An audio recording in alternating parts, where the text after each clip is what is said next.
Alaskans Live Telephone Town Halls. Thanks for joining us this Tuesday evening. I'm here in the U.S. Senate with Senator Begich, who wanted to take some time while he's back here in Washington, while the Senate's in session, to give you an update on some important issues that he's been working on, particularly his efforts to roll back the cut to cost of living adjustments for military retirees and important issues facing the post office in Alaska, just to name a few. My name's Devin. I'll be your moderator for the evening.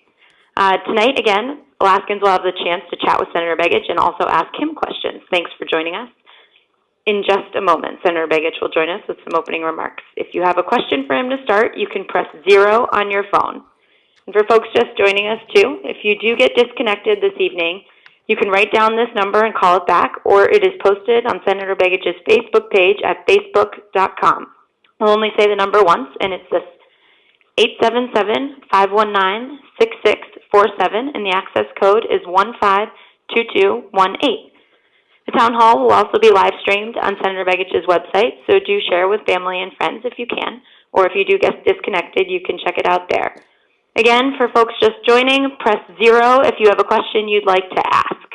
Now, we'd like to get through as many calls as possible, but to help us accomplish that, we can only limit our callers to one question. So if your question is chosen, your name will be called and you'll be connected with the senator and asked to repeat it again. Right now, we will go to Senator Begich for some opening remarks. And just a reminder to folks, if you want to keep up with his work in the Senate, follow him on Twitter at the handle @Senator Begich and on Facebook at facebook.com/Begich. And now we'll go to Senator Begich. Thank you very much. Thanks for joining our Teletown Hall meeting tonight. This is a series that we've been doing since I've come in the office, using this technology to reach out to Alaskans all across the state. So I appreciate the folks that have joined us. I know we have a heavier concentration of folks from Fairbanks and Southeast, so I want to talk about a couple issues that are particular to them, then of course some broader issues that are important to all Alaskans. First, as mentioned by Devin, we have been busy here working on reinstatement of the COLA reduction that our active military retirees and retired military were subject to during the budget debate and cuts that we did back in December. This is something that I have been working on since day one. We knew when the budget passed there'll be some tweaks we'd have to do. This was one of them. I introduced a bill on last week, and Monday we had a very significant vote here on the Senate, 94-0. Not often do you hear a vote in the U.S. Senate where there's 94-0 votes. That was an incredible signal to the Senate and to the House of Representatives that we were going to resolve this issue hopefully this week, and by making sure that we pass that bill with a very strong bipartisan. That was the first step on the Senate side that allowed us to go to the bill. And the last day or so, we've been debating this bill. We've been on the floor, pushing our colleagues to really put up on this bill for the first time, and let's get it done. Let's make sure our veterans have an ability to know that their COLA is protected. I said many times throughout the last day that this COLA does not need to be paid for. We need to move it forward. These veterans have waited and are concerned about the long-term benefit that they earned by serving this country. There's no question in my mind that they serve this country. They deserve to get their COLA, and we have a responsibility to act here in the Senate to make it happen. Now, we know this issue, I believe, will be resolved by the week's end here. We'll see tomorrow. There's a lot of activity going to be on the floor. We've been in discussions throughout the day, and there's no question this is a very simple issue. The COLA was reduced by 1% for those active military and retirees, and we need to put it back in place. I've been a strong supporter of this issue, and again, I knew we would get to this at some point, and this week is a pretty heavy week on this issue, so I'm hopeful that we will resolve this in the next day or so. Along with that, we had some additional successes on a committee that I serve on, which is Homeland Security and Government Services. This committee deals with postal reform. For the last 3.5 years, we've been debating this issue in the committee, trying to find the right point to make sure we can get financial stability to the Postal Service, as it has been struggling with enormous losses over the last several years. This last week, we passed out of the committee that I serve on the postal reform legislation that puts the postal system back on track, but we were able to get some great Alaskan wins. For Southeast and Interior Alaska and throughout the state, we knew in the last week or so, postal rates for parcel package went up almost 50%. We were able to put language in the bill to ensure that the Postal Service would roll those back when that bill passed. But in the meantime, I dragged the Postmaster General in my office here, had a long conversation about how this is impacting people within rural Alaska, businesses and community members, and he agreed, while we're waiting for the bill to pass the Senate floor and the House, that they would work to roll these rates back immediately, because Alaska was inadvertently affected by this national program. And again, we had to kind of bang on their head a little bit, make sure it was clear to them that Alaska was unique and that this rate structure was hurting us. Also in the postal reform bill, we protected bypass mail, which is critical throughout Alaska. Ensures, again, parcels and packages can get shipped throughout Alaska at a reasonable rate. We also protected the rural post offices. As we know, when this first idea came about 3.5 years ago, they had scheduled over 30 post offices in Alaska to be closed down. We prevailed on them then, and we prevailed on them again, making sure that these post offices for Alaska would stay in place, and if at any point they wanted to try to close these, they would have a long public process and a lot of criteria they would have to follow, and the odds of us seeing these offices closed would be pretty slim. We were able to protect Douglas, for example, the post office there, and again, as a member of the post office, the committee that has jurisdiction over postal reform, I was not going to let this bill out of the committee until we had Alaska's interest taken care of. And we were able to do this and very successfully pass the bill out in a bipartisan way, and we hope this now will go to the floor. But again, I want to remind folks that we were able to ensure that we could move this bill forward, but also roll back the parcel rate increases that everyone was affected by. We heard a lot of Alaskans call me and talk to me about this issue. So I took command of it here in our office and brought the Postmaster General in, like I said, and made it clear to him this was unacceptable to Alaska. Let me end there, and there's a lot of other issues. I know the last one I'll just mention. It's not necessarily a legislative issue here yet, but we know in Fairbanks, I've heard from a lot of people on the Flint Hills closing of the refinery. This is devastating to 70-plus families and the potential of them losing their jobs. But along with that is the contaminated water and how to make sure that people have clean drinking water from the impacts of this refinery.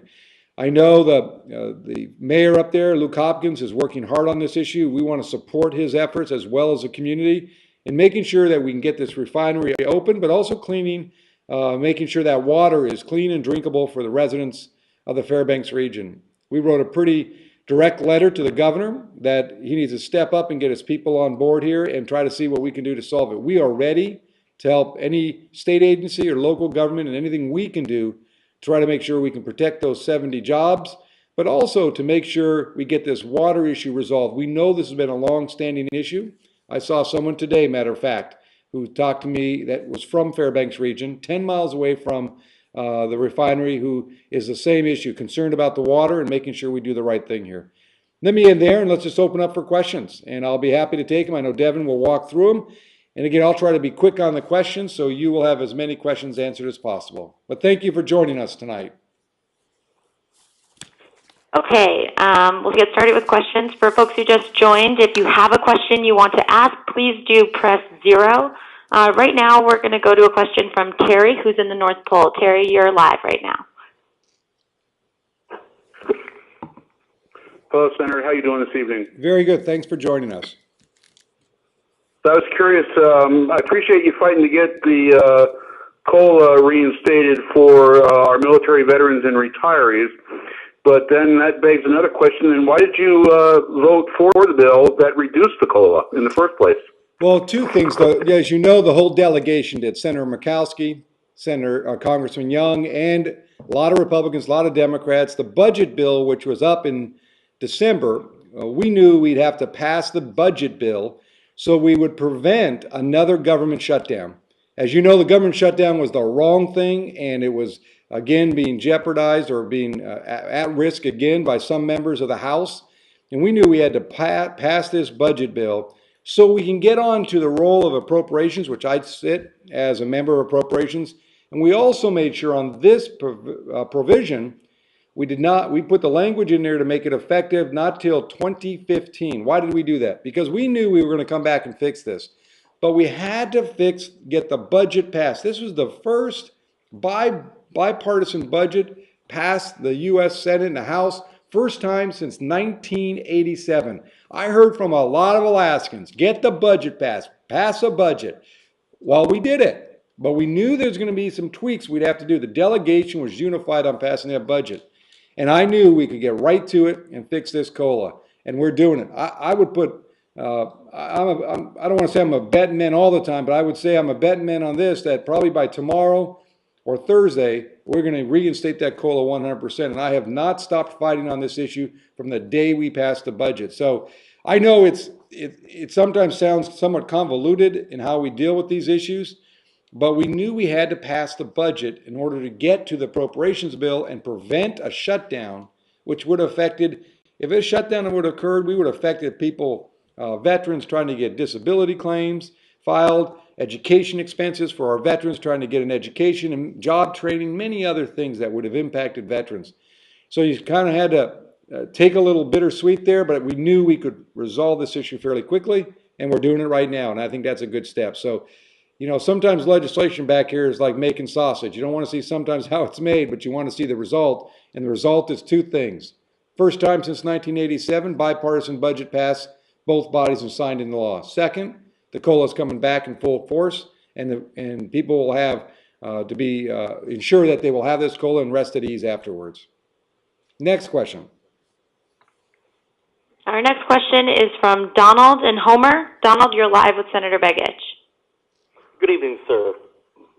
My question to you is what's your position on veterans benefits?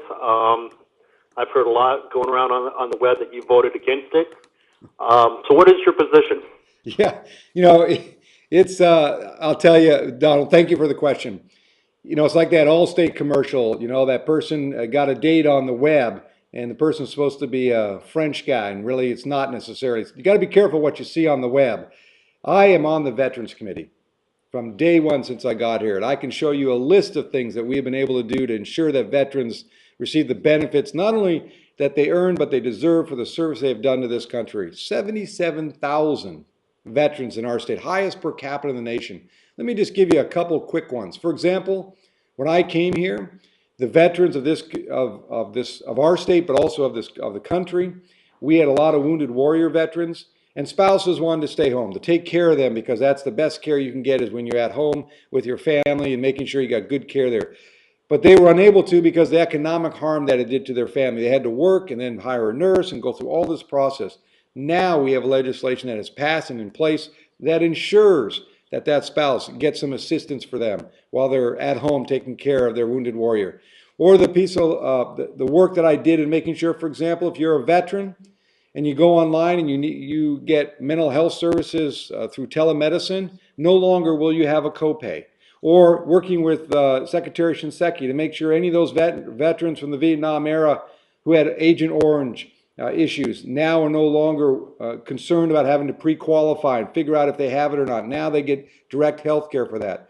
Or the one that I'm very proud about. We had a partnership teamed up with the folks from the Tribal Consortium within Alaska delivering health care, and our veterans. Now if you're a veteran in Alaska, no matter where you live, and I think you said you live in Homer, no matter where you live, you can get medical services from our clinics all around the state without having to go to a VA hospital or clinic. Now you can still go to the VA hospital and clinic, but for example in Homer, you can go to Seldovia's clinic and get some health care. And I will tell you, I was in the VFW hall down there, and we had a conversation with a gentleman who needed service, and he got it from the clinic across the way. Net result is it helped him, saved him money, and the VA reimbursed the clinic.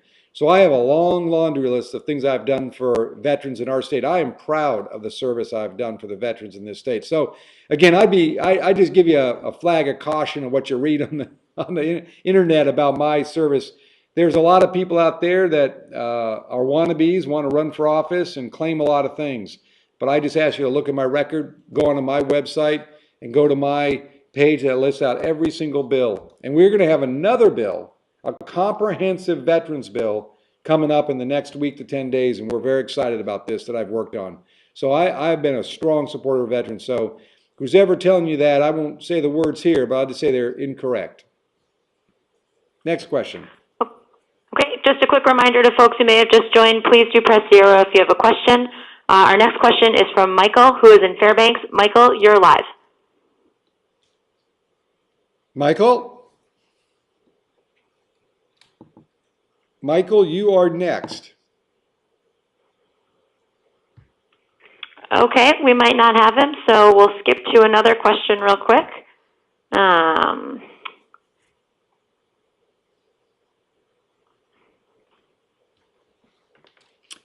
Just hold 1 second. Just a quick reminder to folks who are on, if you do get disconnected, this is being live streamed on Senator Begich's website. You can watch there or share. And you can also find the call-in information on his website. Senator, do you want to talk about the post office a little bit while we just check some additional questions? Okay, you bet. Again, thank you for all the folks that are getting online. We're trying to get the questions back up. We have a little technical issue, but bear with us. But let me say again, the Postal Reform Bill, now that it's passed the committee, we'll hope to schedule that in front of the full Senate. And it's a bipartisan bill, and this is an incredible step in a lot of ways. And let me just say this too, in the last 2.5 months, we've had incredible movement within the Senate and House. And what I mean by that is in December, we passed the National Defense Authorization Bill. We passed the budget bill, first time since 1987, a bipartisan bill. Passed all 12 appropriation bills. First time we've been able to do that since 2005. Passed the flood insurance bill, which is important to lowering the cost of flood insurance for many people around the country and especially in Alaska. We passed the farm bill, again, another important piece of legislation that does impact safe water and drinking water throughout Alaska through a program within there.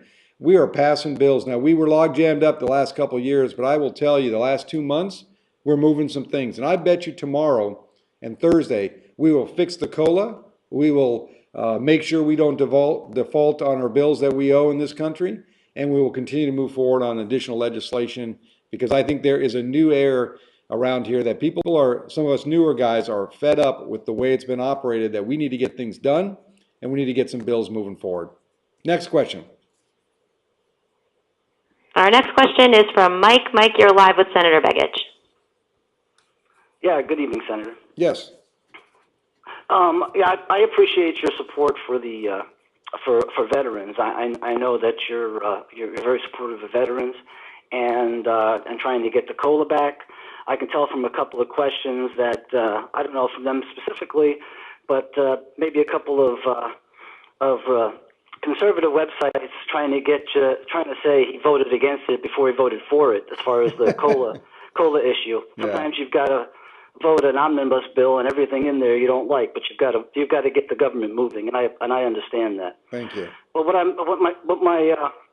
have a concern about is subsidies, and you all it was basically about the Postal Service, but you also happened to mention while I was waiting about flood insurance, and I don't know why the government continues to subsidize prices on things that don't really reflect the actual cost. If people want to live in rural areas that are difficult and expensive to deliver postal pieces, then they should pay the higher rate. Flood insurance, people who live on the coast and incur the risk of being wiped out by a storm should pay higher costs for flood insurance. Why is it that the government continues to subsidize these real costs for people? It's a great question, and I'll try to answer it in a couple specific pieces. First off, on the postal. Postal is a constitutional issue. In other words, it's in the Constitution, that delivery of the postal system. In Alaska, because 80% of our communities are not on the road system, therefore the cost is more expensive. I would argue that, the price of a postage stamp to deliver across the street is no different than delivering across the country. So in some ways, we're subsidizing just on the basic postal, if you send one letter. But it's a unified system. And therefore, all of it's kind of put into the kitty together, and then it's analyzed. And therefore, the goal has to be that the postal system does not go in the red like it has been. The bill we brought forward brings it into the black, no taxpayer subsidy. Let me underline that. double time here, no taxpayer subsidy in the postal system. The postal system stands on the rates it charges to its customers who use it. That's it. But it's a unified system. So I think we've done a great job in this reform to get to your heart of the question is, don't let the taxpayers subsidize it. So it stands on its own, and we're doing that. Second, with regards to the farm bill I'll use as an example, this bill, we cut between 18 and $20 billion out of the deficit with this new bill because we took away some of those freebie subsidies that large farmers were getting that didn't need them. Or, for example, I teamed up with Senator Coburn a few years ago and got rid of the ethanol subsidy, which was about $5 to $7 billion a year. Got rid of it. Gone. It's over. The second or third thing on the farm bill, which I think is very important, is we've created the bill to make sure that the folks that benefit from this are the smaller farmers who are really the backbone of our communities, especially in our small communities. Flood insurance is a little more difficult. The flood insurance bill we just passed, we passed it because the study that we requested the department to do has not been completed, which would help us manage this better and lessen these subsidies. But we can't get there yet till we understand how all these subsidies work. We know there's a significant amount. We're trying to ratchet it back, but at the same time, the study was going on, wasn't completed in time. So we've asked to not move those rates up until the study is completed. Once the study is completed, there'll be additional reforms to the flood insurance. But again, I hear what you're saying. We got to have the organizations and these groups pay for themselves, and Postal Service, we're doing that. Farm subsidies, we got rid of the large, expensive subsidies for these farms that didn't need it, that made a lot of money profit, and we got rid of ethanol subsidies, and we're now working on this next stage. So it's a very careful balance, but we're slowly ratcheting it back. Next question. I thank you, sir. Thank you very much. The next question is great question. from Cheryl. We have Cheryl. Cheryl, you are live with Senator Begich.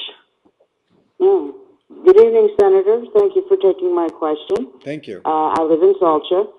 My question is on the Postal Service. A couple of years ago, the new state postmaster general decided that all mail had to be routed through Anchorage. That has caused nothing but problems, and I had tried to find out at one point if there had ever been a study done to, especially the Fairbanks facility near the airport, if a study had ever been done of updating the facility versus all the transportation costs of routing everything through Anchorage. I never got an answer on that, and it's gotten progressively worse. I had a $100 check that I was sending to a vendor in North Pole from Salcha. It took 2 months to get to her. In the meantime, I had to pay a stop payment fee of $31 through my bank to cancel the check because I was afraid someone else would get hold of it. Yeah. And I mean, this is ridiculous. No problem, Cheryl. That's my question, like I said, is was there ever a study done, or was it just an arbitrary decision, from somebody who didn't know anything about Alaska when he first came here? Yeah, let me say this, Cheryl. Thank you. It's actually, Postal Service, I was born and raised in the state. My parents came up pre-statehood, and, getting mail was pretty important. I remember as a kid always going to the post office box or the postal box by our house, and it was always oversized because we had parcels, everything coming through the mail, because that's how we got things, especially back then. So we obviously take a strong interest in this because the committee I sit on, I use that position to make sure Alaska is not forgotten in this issue. But here's an example down in Southeast. They were shipping products, or let's say you were mailing a letter in Ketchikan to someone else in Ketchikan. The letter would go from Ketchikan to Juneau, from Juneau back to Ketchikan. Again, we asked the Postmaster General to look at this and try to resolve this. They're coming up with a solution on that. To your specific question, I don't know if there was a study or not, but I'm going to give you a phone number and let us follow up because it's a great question. One, was there a study? And two, is it impacting mail in the wrong way? My office in Fairbanks, Tom Moyer, who's in charge of the office there, 451-7143. 451-7143. 43. Give them a ring. Let us follow up. We will get an answer for you. We will find out if they did a study or not. Rest assured, they're going to take our call, and we will get an answer for you. Next question. Okay. Our next question is going to be Tim in Soldotna. And just a quick reminder before Tim goes live that if you do have questions and we don't get a chance to answer them this evening, please stay on the line and leave a voicemail at the end of the call. Right now, we're going to go live with Tim. Hi. Actually, I had two questions there, but I'm going to go ahead and just go with the first one. Okay. Flint Hills, I just don't understand why the federal government will not step in and help contribute to the cleanup, since they benefit from Flint Hills with aviation, fuels, and so forth out there at the base with their expertise and so forth. And the second question I got as a vet, Vietnam Air vet, I don't understand why, as a vet, that I can't go to because of my income, I'm excluded from going to the veterans clinics and so forth. And allowing the veterans clinics and the VA to charge my insurance and take my deductible, so that's a contribution to the vets that we have out there. Tim, let me answer your second one first, if I can. I'm going to answer your second one first. And I know we have worked with the VA to expand the groups of veterans that would be included. I know level 8 is the next level that we're trying to make sure are all included to utilize the clinics. Obviously, there's a capacity issue. But I'd ask you to do this, especially on this one. I want you to call our office specifically on your issue about vets, because we're finding more and more access issues, and we're able to open the doors for veterans to use these systems. Especially, your argument is a very good one, and that is because you are insured, why not have that money come through the vet system and help offset the cost overall? So it's a very interesting question. If you wouldn't mind, I'll give you that number in a second. But this other part is, this is exactly what we told the state of Alaska, because they're the ones that actually owned the land originally, where Flint Hills was. And it's important that the state figure out how to solve this problem on the cleanup. We may have an obligation, but at the end of the day, we got to make sure that water is clean for Fairbanks residents to be able to use it. As you know, several parts of the community use well water, and that is a critical piece of their drinking water system. And we need to make sure that water is clean, and who's ever responsible needs to pay and clean it up. And we will do whatever we can to assist in this effort. We're looking to the governor to do his next steps. If not, then I know the mayor there, Mayor Luke Hopkins, is working double time to resolve this issue, and we want to work with him to make that possible. Let me say again, my veteran guy in Anchorage, but does all the statewide issues, 258-7932. 258-7932. Here's why I want to make sure on this one, and I would tell this to any veteran online or anybody who knows a veteran who's having some struggles or issues or not getting the service they think they should be getting, call our office because we are able to kind of cut through the red tape, and we'll knock down the doors. And I'll give you an example. I was out in Wasilla recently. A gentleman met me outside the door, handed me a letter about a gentleman he's been trying to get into rehab, a homeless veteran who wants to get clean, get a job, and get his life back together. And he was getting no response from the VA. So I took his letter, read it, literally while I was going from one place to the next. We made a call. The next day, he got action, and that person's now moving through the system. We hope they will get the services they need. But if we don't hear about it, don't fret over it. Call us. Let us find out. But Tim, you have a really interesting issue that I think we should take a look at, and I'd be happy to do that. Next question. Okay, and just really quickly for folks in Fairbanks who are listening in, the best number to call is going to be 456-0261 if you want to reach Senator Begich's Fairbanks office with any sort of assistance. Our next caller is going to be James in Ketchikan. James, you are live with Senator Begich. Good evening, Senator. Thanks, James. Thanks for calling in. Yeah, I'm several years retired from the federal government, but I have a lot of time to do more thinking now and observing.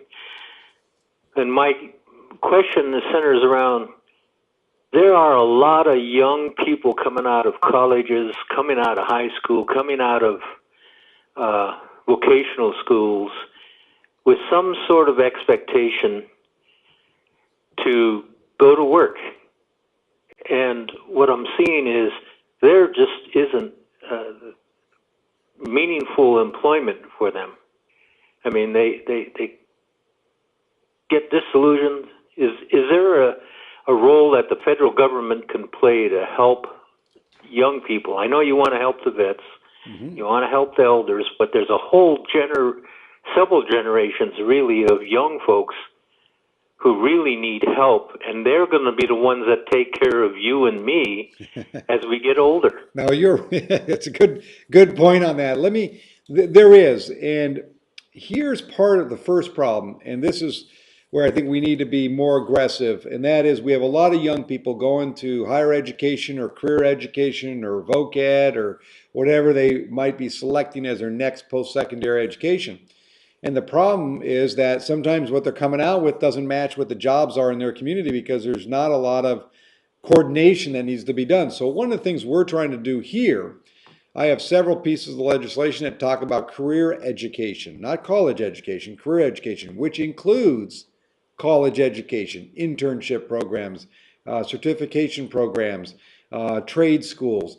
Because what we're finding is there are jobs available, but we're not bringing the kids out of the system, the education system, for the jobs that are ready. For example, if you want to work in the mining industry, and I'll tell you in Southeast, there's a lot of activity going on. We've been very aggressive helping Bocan and Niblack Mine, Greens Creek, Kensington move forward on their projects and expand their projects. Those jobs can pay $60,000, $70,000, $80,000 a year to start, plus benefits. So we don't have the capacity within our education system to train enough of these young people to go into these jobs. I'm always so disappointed when someone shows me a picture of their work crew, and the first question I ask them, I say, how many of these are Alaskans? And not a lot are. And it's because we're just not matching them up. Or the growth in the healthcare industry in Alaska. We need more nurses, physician assistants. We need more people working in the healthcare industry instead of just importing. We have teachers that are in desperate need in rural Alaska, but yet we don't have the opportunities because we're bringing in people from outside because some of the folks were not having enough coming out with teaching certificates or teaching degrees. So there is a gap. And so I've worked on legislation and also pounded on the administration more than once about this issue, how to do more matching of these opportunities. I chaired the Post-Secondary Education Commission for the state of Alaska for 7 years. So I saw this picture firsthand of what we could do. Now, saying that, there are some efforts.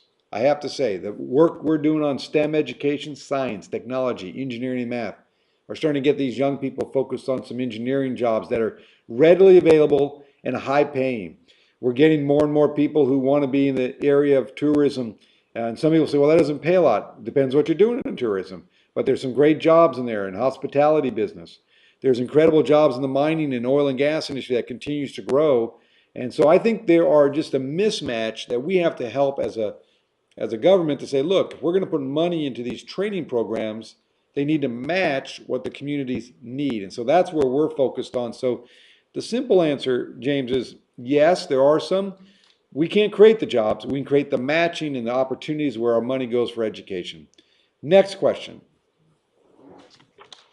Okay, our next question will be from Jason in Ketchikan. Jason, you're live with Senator Begich. Hi, Senator Begich. I was just wondering what your position is on the whole mass surveillance NSA Snowden situation that's been unveiling over the last couple months. Thanks, Jason. First off, I didn't support FISA. I don't support the Patriot Act. I think NSA has gone too far. I'm on legislation to curtail them and bring them back to reality. I understand the need for a balance between our national security, which is a different world today because of cybersecurity and the cyber attacks we get, as well as other activity that's going on that the internet and other kind of surveillance is critical. But again, I voted against FISA, the Patriot Act. I think NSA has gone way too far. I support legislation I'm on right now to curtail them, and I believe we need to really rein them in. But again, I understand the balance between security and our personal freedoms, but there's one thing Alaskans know, again, being born and raised in the state, embedded in our Constitution is the right to privacy. And there's one thing we cherish in Alaska. We don't want a lot of people spying on us or anybody spying on us as law-abiding citizens. And so I'm very hard on this, and I think you'll find not only am I, but there's a good mix of Democrats and Republicans on this. But there are some that believe the NSA should have as much power as possible, and I just totally disagree with that. And we have hammered back hard and heavy on them, where I've gotten a couple calls from the White House not happy with my position, but I don't really care. They're wrong, and they need to be told that. Okay. For folks who are still listening, we do have some time left, so please do press 0 if you have a question for Senator Begich. Our next caller will be Don in Fairbanks. Don, what's your question for Senator Begich? Hi, Senator. Thanks for taking my call. I'd be glad you're not here at -20. It's getting cold here, but not -20. I think we have about 20 degrees tonight, but it's not -20. And we're waiting for, and here they're going to get 6 inches of snow, which of course in Alaska would be like a drop in a bucket. But here it's going to close everything down. But go ahead. You have a question. I'm sorry. Yes, sir. I was asking about the gas line. I know you've heard from lots of your constituents that, this is really imperative to Fairbanks. I pay, rent, and my landlord is actually threatening to shut our apartment building down because of the cost of providing heat. And he's hoping that if this gas line gets passed, then he can retrofit this. This building was built in the 70s, I think, and there's some, permafrost issue stuff that we deal with up here.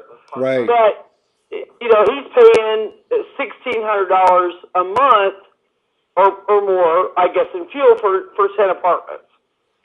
Yeah, let me. So I would really like to know what the progress is on this, and if we've got anything going on with ANWR, we need it. You bet. Don, you got 2 good questions there. First, gas line. There's no question that Fairbanks is having incredible economic harm because of the cost of energy. I know this. I hear it. I see it every day when I'm up there in Fairbanks. I hear from residents. I get calls. I get letters. This is a huge problem. We cannot get cheap or affordable or reliable gas to the region. We're going to get ourselves in trouble long term. First, one thing we did, we dragged the EPA up to Fairbanks because they were going to pass, they have some new regulations that would impact coal plants across the country. And we were concerned that they would negatively impact what's going on in Fairbanks. Now, some people may not like coal, but that's the energy source for a part of our power in the Fairbanks region, from the clean coal Healy plant to the rebuild that's going to happen on the university.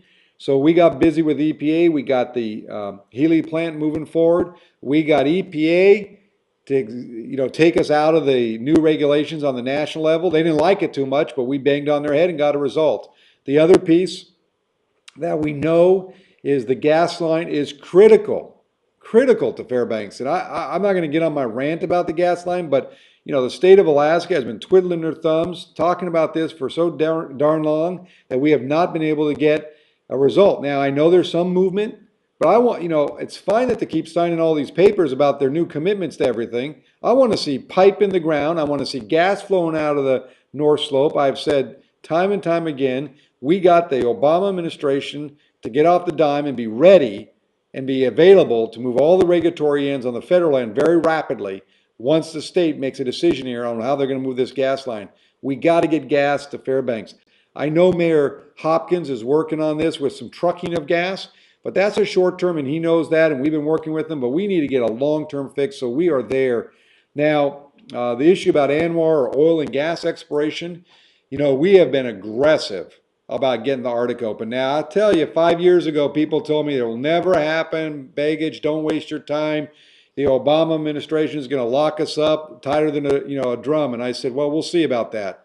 What's happening now? Even though Shell had a setback earlier this year, they are moving forward. The Arctic is going to be drilled in. There's an enormous amount of oil and gas there that's going to come through our pipeline and start filling the pipeline. Matter of fact, it's federal lands that's going to start filling that pipeline versus state, because I don't know what the state's doing. They seem to not be able to get moving on any project when it comes to oil and gas.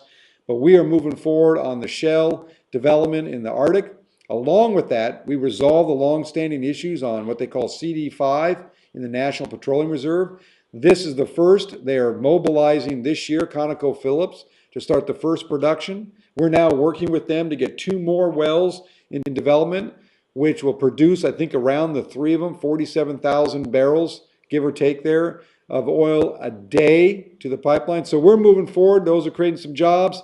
They don't get a lot of highlight out there because the press is always looking for the, the big home run. Well, we're getting base hits to complete the game and win the game. That's what we're doing. And I see some great progress there. And those are jobs for Alaskans. There's oil for the pipeline, and there's revenue to the state and to local communities. So we're crawling through it, but a lot more work to do. Next question. Okay, our next question is from Rebecca in North Pole. Rebecca, you're live with Senator Begich. Hello, Mr. Begich. Glad to be able to speak with you.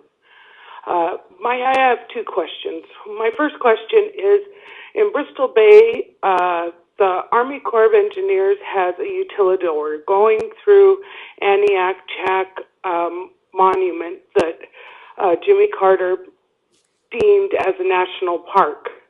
They could cut off thousands of miles of barging fuel to villages, to Nome, Dillingham, King Salmon, if they put in a road from the Chigniks to Port Huyton and put a port in. Is there any progress being made on that? Has this come up in any topics? Specifically, this is actually, I've heard a little bit about some opportunities, but I've not heard as specific as you just laid it out about the Corps of Engineers having this right away. I'll be happy to look at this because obviously we have 2 challenges. One, I think it's great we want to get fuel to those communities, but the better thing to do is start moving some of these communities. As you know, we've been able to bring wind energy to some of these communities, cutting diesel costs significantly. New types of construction for housing, again, cutting utility costs and fuel usage. And long term, we need to figure out what we can do to bring other types of energy sources because diesel is so expensive, as you know, and heating fuel is so expensive that we got to find different alternatives. But specifically on this, I have not heard about this project or what the Corps has, but we'll follow up. I'd be very curious about what they're up to and if this corridor actually exists in the way that can be used the way you described it.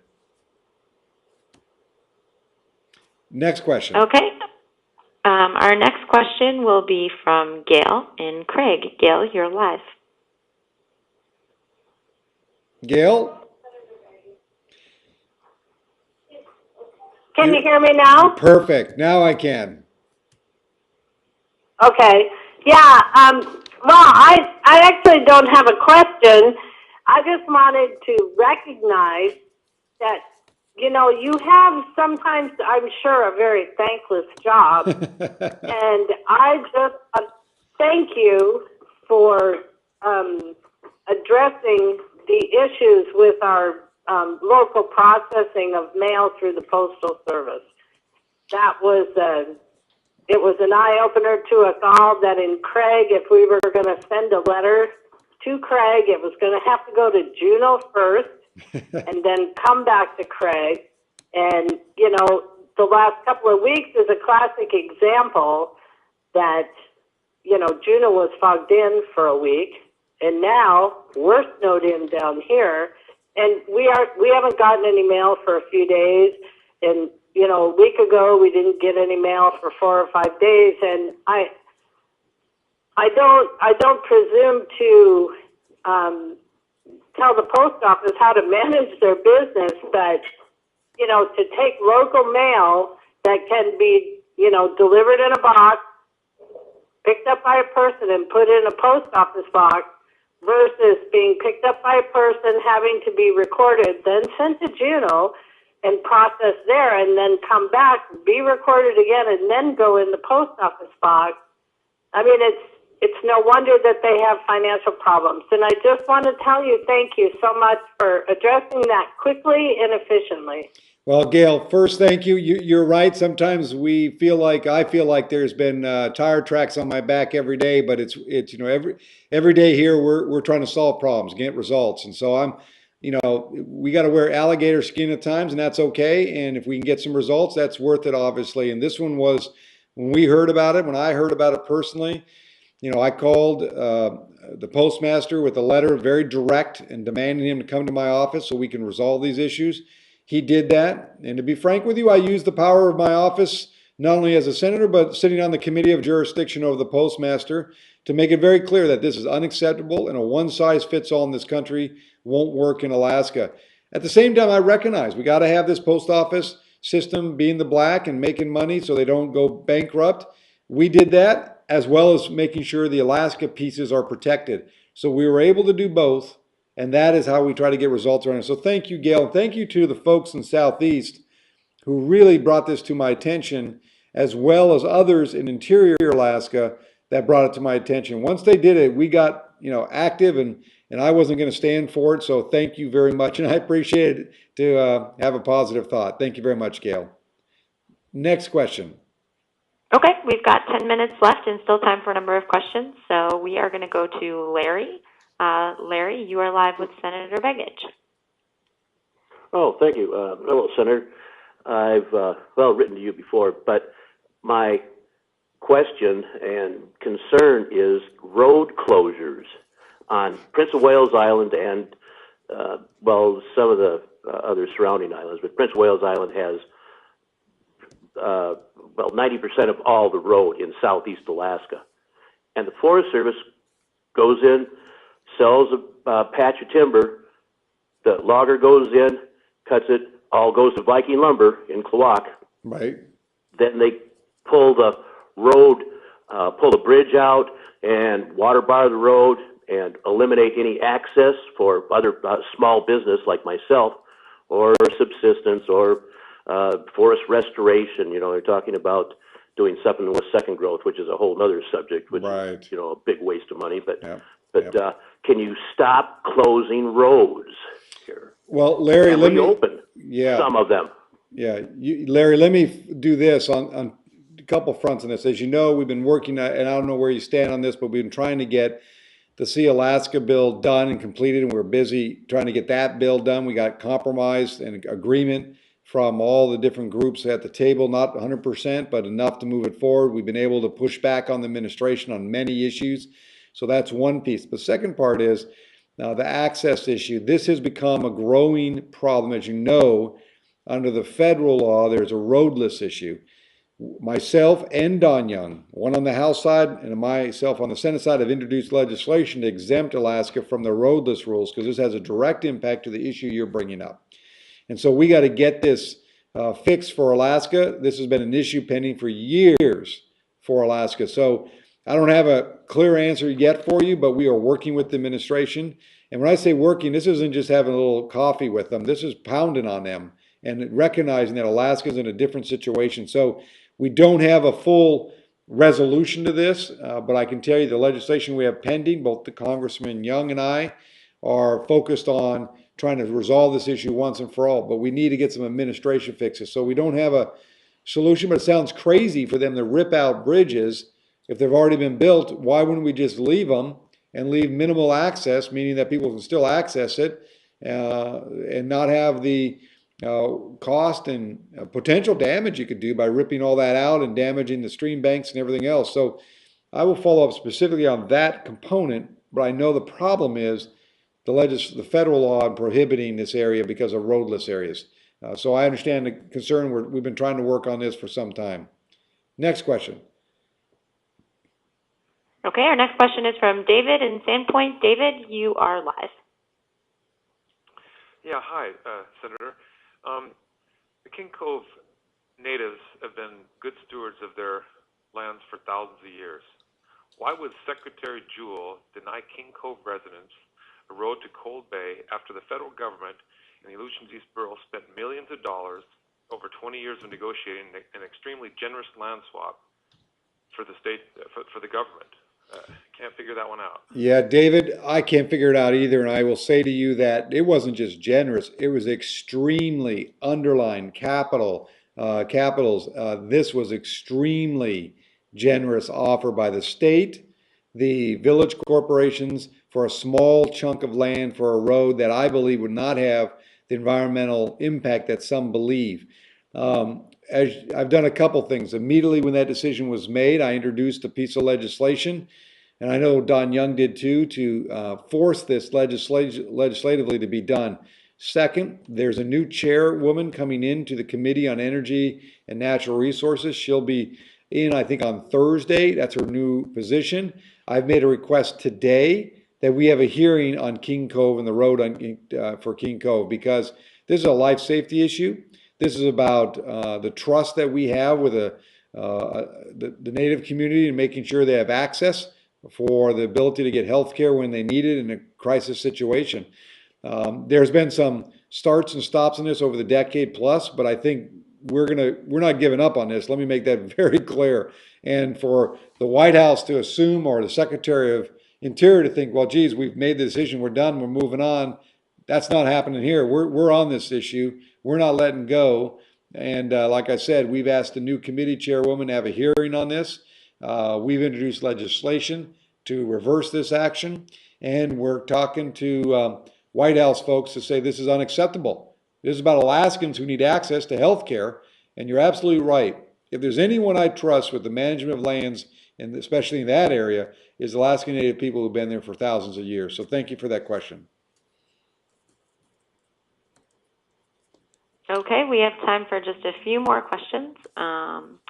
Next we have, I think we may have lost her.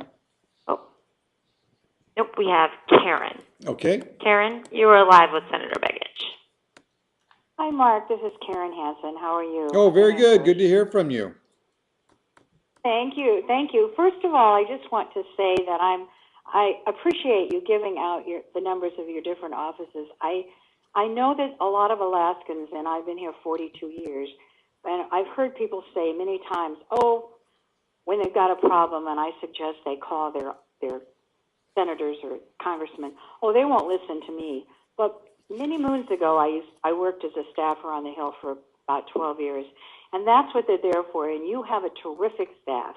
And so I encourage anybody listening on this call to take him up on it. Call those numbers. You'll get answers, because that's your job. Thank you. And, people don't understand that. But that's why you're back there, not just to play politics and vote on a few bills. But now my question is this. Today, Boehner allowed the bill to go through to raise the debt ceiling. And there were 28 Republicans, I think, and the rest Democrats that voted for that. I'm wondering what you're thinking about that. I'm pretty sure the Senate will pass unanimously or close to unanimously to confirm with that. But do you think that this is the start of a new game plan? Because I think many people are so negative to the Congress because of the gamesmanship that's been going on. Do you think that this might be a start of something new that will actually get some bills? Well, Karen, I think your point is a good one. Like I said earlier on the call, I laid out that we have been able to pass in December the National Defense Authorization Bill, the budget bill, first time since 1987, a bipartisan bill. All 12 appropriation bills, first time bipartisan appropriation bills passing since 2005. Passed a flood insurance bill, passed a farm bill. Tomorrow or the next day, I think we're going to pass the COLA bill, fixing the retiree COLA program so they get what they deserve and what they've earned. I believe we will pass a bill tomorrow, potentially, that ensures that we will not default on the debts of this country. We will pay the bills that are due without any special gimmicks that the House has put on. This is a new day. The last couple of years have been tough. A lot of people playing a lot of bumper sticker games around here, just, put a bumper sticker out there, not pass anything, and fight tooth and nail over who can win the power. But there's a group of us, a newer group of us that, really focused in on how do we work across the aisle, how do we figure these problems out. I think I've worked with every single Republican in some form or another in sponsoring legislation with them. Because my view is if it's good for Alaska, it's probably good for this country, and we should do it and focus on these issues. So I do think we'll pass the debt ceiling issue tomorrow and make sure we don't default on the debt of this country and make sure we pay our bills that are due. I do, and that should be a good signal to the American people, to Alaskans, that we're moving forward. We've heard the people, and it's time to get the show on the road. Next question. So we've got time for just one more question, and we're going to go to Kevin in Fairbanks. And for folks who are still listening, please do stay on the line and leave a voicemail if we didn't get to your question this evening. So now we're just going to go live with Kevin. Good evening, Senator Begich. And my question was, Alaska needs cheap energy. You know, we've been living in the Stone Ages here. People might laugh, but we need natural gas. Trucking it from the slope, I'm glad to see that you understand that's a short stopgap measure. But Golden Valley producing electricity, burning heating oil. Flint Hills is trying to refine gasoline and other products using heating oil when Anchorage has natural gas. And the oil royalty taxes are killing those guys out there. They need tax breaks, not the oil companies on the slope. Kevin, you're singing my song here, and that is gas line for this country or for our state. The gas line that we do first priority should be for Alaskans. I have said for the last 5 years the way to do this gas line from the North Slope, and I can see now some people are starting to move this direction, and that is I've said over and over again that we should just build the line from the slope down to interior, oversize it, pay for it, and then have a buyout clause over the next 10 years or so, whatever it might work, and then make sure we reduce the fees on it so we can get some gas flowing, because once we get it to the interior, private companies will take it from there and move it throughout the rest of the state, down to the South Central, as well as for export issues. But we must get gas to Fairbanks, not only for the two reasons you just mentioned, for fueling the refineries and also the homeowners, but also for our military. You know, the Fairbanks economy depends on the military. I fought tooth and nail to make sure that the F-16 stayed there. You know, I even held up a 3-star general from getting his 4th star in order to get information from the Pentagon so we could debate that issue and win it based on its merits. And we won that issue. We won it on the merits.